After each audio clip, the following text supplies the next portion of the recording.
Welcome in this channel. Today we will discuss concept type numerical problem based on Stokes law, terminal velocity, especially flow of liquids. जहाँ पे liquid flow कर रहा है वहाँ terminal velocity और stock law से related हम concept type के न्यूमेरिकल डिस्कस करेंगे।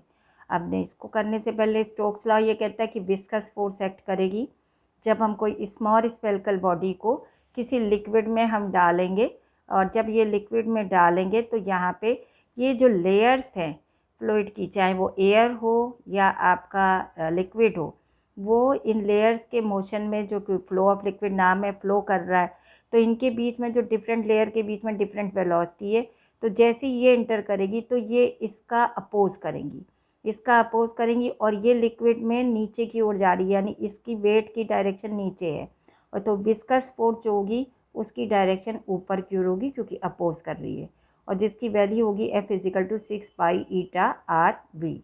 और दूसरी फोर्स हम जानते हैं कि इसमें अपथ्रस्ट भी काम करेगी।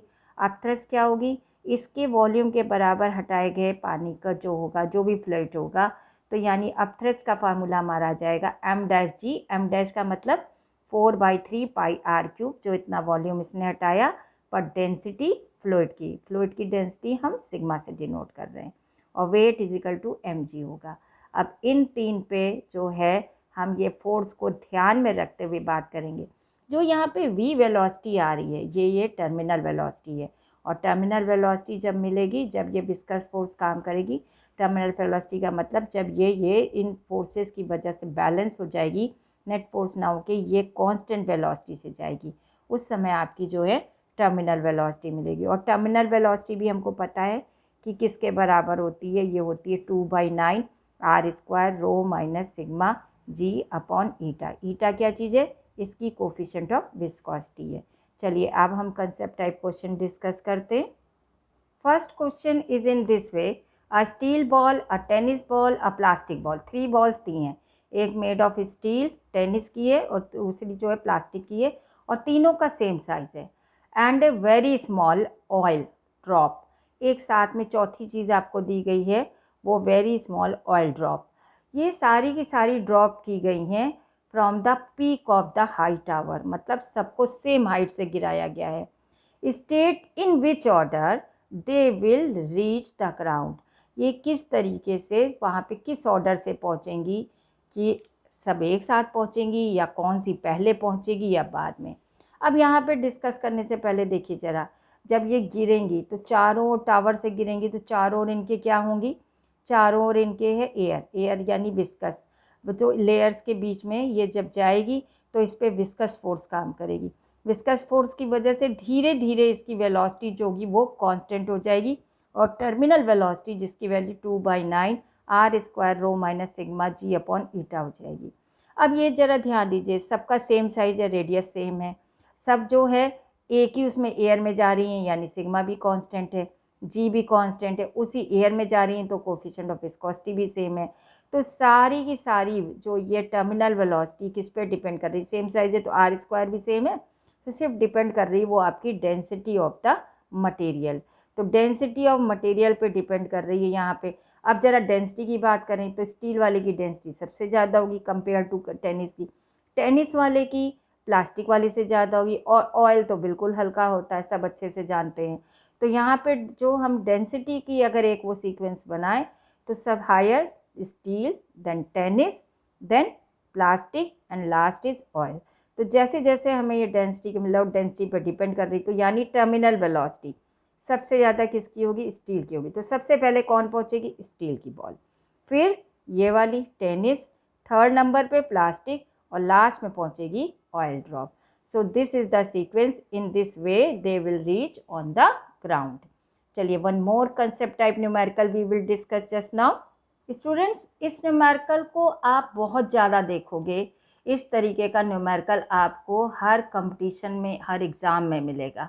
और इसमें बस चेंजेस क्या मिलेंगे? कहीं डेंसिटी d1 d2 कह देंगे, कहीं रो2 रो1 कह देंगे, कहीं रो सिग्मा कह देंगे। अब चलिए देखते हैं क्वेश्चन किस तरीके का बहुत मिलेगा। A small ball of mass m whose density we are taking rho is dropped in a viscous liquid of density sigma, जो अभी तक हम लोग डेरिवेशन में करते आए वही लिए। After some time the ball falls with a constant velocity. Okay, calculate the viscous force acting on the ball. अब यहाँ पे हमको डिस्कस करना है कि विस्कस फोर्स किसके बराबर होगी.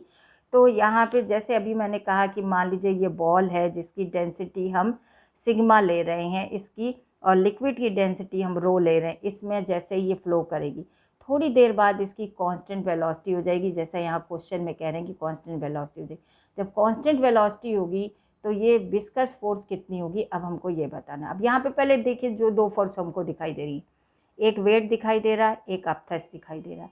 वेट की डायरेक्शन नीचे की ओर है और ये नीचे आ भी रही है, तो इसका मतलब ये फोर्स ज़्यादा है, ये कम है. अपथ्रस्ट की वैल्यू, वेट की वैल्यू mg होगी. अपथ्रस्ट की मान लीजिए हम m डैश जी कहते हैं, तो m डैश क्या बला आ गई. m डैश वो चीज़ है जो कि इसके बॉल की वजह से जो हटाया गया लिक्विड की क्वांटिटी है, यानी उसका मास. अब उसका मास कैसे निकालेंगे, इसने कितना हटाया होगा, जितना इसका वॉल्यूम होगा उतने वॉल्यूम के बराबर हटाया. तो वॉल्यूम तो वही हो गई आपका 4/3 पाई आर क्यूब. और मास लेना है तो मास हमें लिक्विड का लेना है, तो वॉल्यूम इंटू डेंसिटी मास के बराबर होता है. तो यहाँ पे हमारी डेंसिटी क्या हो जाएगी, सिग्मा हो जाएगी. तो यहाँ पे हमारा m डैश जी और mg ये दो होंगी. ओके, और f की डायरेक्शन हमारी जो है वो इधर है. अब चलिए आइए देखें. तो हमने यहाँ पे ले लिया volume of the wall v equal to m by rho कर दिया. तो अब हमारा जो है m dash mass of the liquid, जो मैंने डायग्राम में भी आपको दिखाया, तो वही चीज़ liquid displaced by the ball then equal to कितना हो जाएगा, m dash equal to volume of the ball into density. अब जब ये ball with a constant velocity से गिर रही है तो इस समय जो इफ़ेक्टिव वेट होगा, इफ़ेक्टिव वेट का मतलब जो आपका नीचे जो ये वेट लग रहा है और ये वाला अपथ्रस्ट लग रहा है, इन दोनों का जो इफ़ेक्टिव आ रहा है, यानी mg माइनस m डैश जी, ये विस्कस फोर्स के बराबर होगा. तो यहाँ पे हम g कॉमन निकाल सकते हैं और m डैश की वैल्यू रख दें. m डैश की वैल्यू कौन सी वाली, ये वाली, m by rho into sigma यहाँ पे रख दी. तो f इजिकल टू कितना हो जाएगा, एक m भी कॉमन आ गया, mg1 minus rho upon sigma upon rho. Students ये बहुत बहुत ज़्यादा पूछा जाता है क्वेश्चंस जो है आपके कॉम्पिटिटिव एग्ज़ाम में.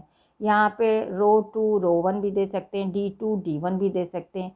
सब में करने का तरीका यही होगा. तो मुझे लगता है कि अब आपको ये न्यूमेरिकल समझ में आ गए होंगे दोनों कंसेप्ट टाइप के.